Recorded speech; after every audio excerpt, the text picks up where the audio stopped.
Hello, hello. I thought I would do a wee update just whilst I had a moment.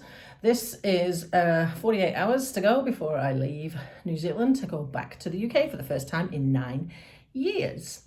Now, I don't know if you have been following this or not, but I have to thank Te Piritahi Arua, my local Wakaama club, for even setting this in motion, because if I hadn't have gone down to them to try Wakaama, and for them they hadn't been so welcoming and inclusive and didn't even make a deal about the disability, I wouldn't have even put myself forward for the New Zealand selection. So that's how it got started. Now, it is slightly terrifying, to be fair.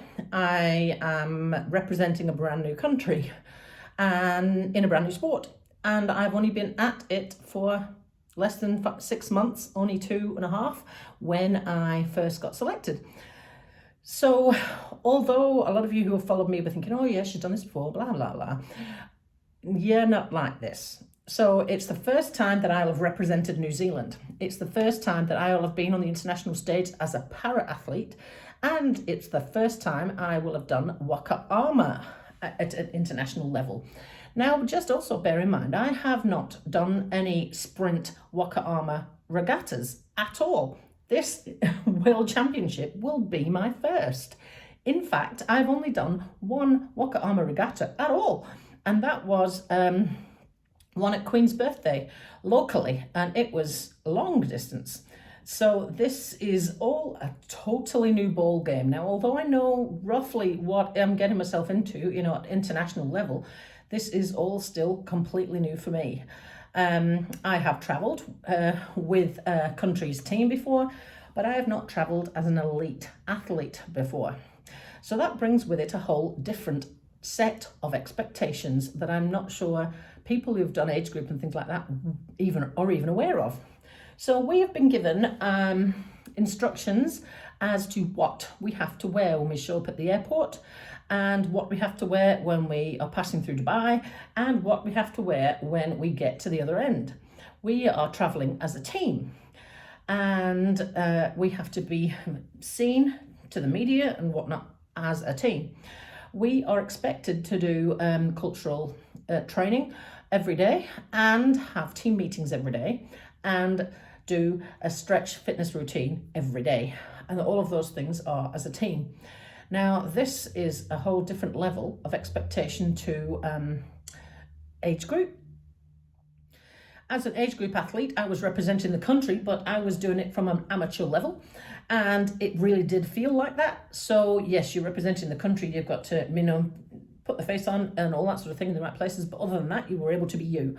Now, I really do get the feeling that we are the face of New Zealand from the moment we step onto our first plane, and that means that it's a whole different level of pressure for all of us, especially the ones that have not done it before. It's also really weird having a different country's logo on me, but as some of my friends have pointed out, how many people can say that they have represented 2 different countries at international level? Yeah, that's not common. So I am really thankful for the fact that I've even been given this opportunity. In the last 9 to 10 weeks, I've been fundraising and applying for grants and all sorts of things, and I have managed to raise pretty much all of the 8 grand of costs.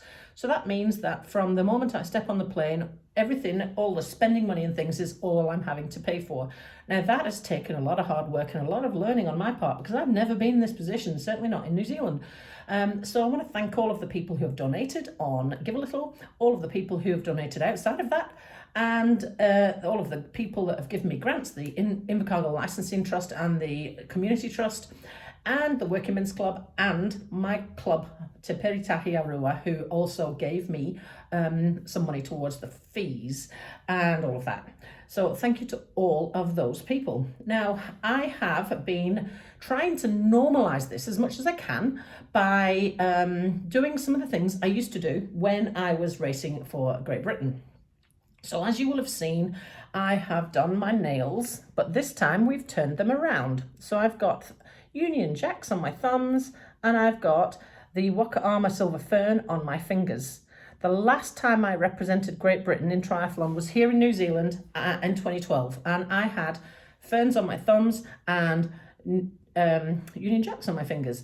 So it just seemed fitting to reverse them round the other way. And the girl that I got to do them, I didn't even know her. I just took a recommendation off Facebook locally, and she has done an incredible job. I have also been and bought a New Zealand flag. And I also got a silver fern flag, you know, the white on black. And whilst I was rummaging around looking for the stuff that I needed to pack in my suitcases, I found the Union Jack. So it just had to be done. I had to get the Union Jack out as well.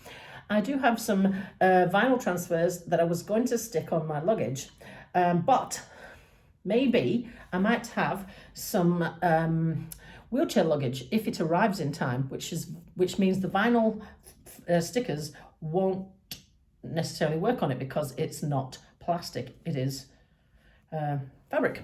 So that means I've got 4 New Zealand flags that need to be stuck somewhere.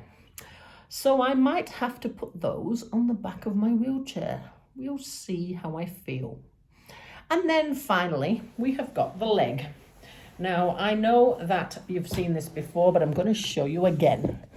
I got this made, me and my dad, between us, paid for it. This has been specially made for me. There's the New Zealand flag and the red, white and blue. And I wanted it to suggest both of the flags to represent both of the countries. So that's a thank you to Allel, who are a Canadian company who made that cover for me back end of last year. So that is pretty cool as well. So I have got 48 hours to go. I am just waiting for this possibly wheelchair luggage to arrive, and then I should be all set. I have packed the leg, and it is in a bag that I was sent by the Limb Centre, wrapped up in bubble wrap. I have packed the crutches, which had to come apart into pieces. And I also had them wrapped with a vinyl wrap and put the flags on them too, because, well, you know, pimp my ride, pimp my leg, pimp my crutches. The only thing I haven't pimped is the wheelchair, but when it was actually made, it was made with red, white and blue components. That's how I chose it. So it's sort of already pimped. So the crutches are apart and they're in a bag, and the paddles are in a bag. So they have all been packed up. I've made stickers for them that tells you what's in them. So I'm hoping that maybe slightly makes somebody perhaps take care of it. So all I've got left to do is the suitcases and get myself in the wheelchair and all those bags to the airport. I leave at the crack of dawn on Friday, and I don't arrive into England until sort of early hours of Sunday morning New Zealand time, which is lunchtime on Saturday English time. So if I don't have the opportunity to post like this beforehand, then I will see you on the other side. I will be posting all of the updates from the championships on my Instagram page, which is Mel McGowan, and my public Facebook page, which is Mel McGowan PT on Facebook. Obviously, if you're already connected to me on Facebook, you will see them anyway. And I've had a lot of people ask me, do I know where it's been live streamed? No, I don't. But I will try and find out, and I'll post it on one of those 2 places if and when I know. I do know that the opening ceremony is at 3:30 on Tuesday, the 9th, if you're in England and in and around at that point. And that, I think, is when we are performing the haka, which I have been listening on loop the whole time. I'm sort of like 70% there with it. So yes, that's where we're at. So if I don't talk to you before, I will see you on the other side of the world.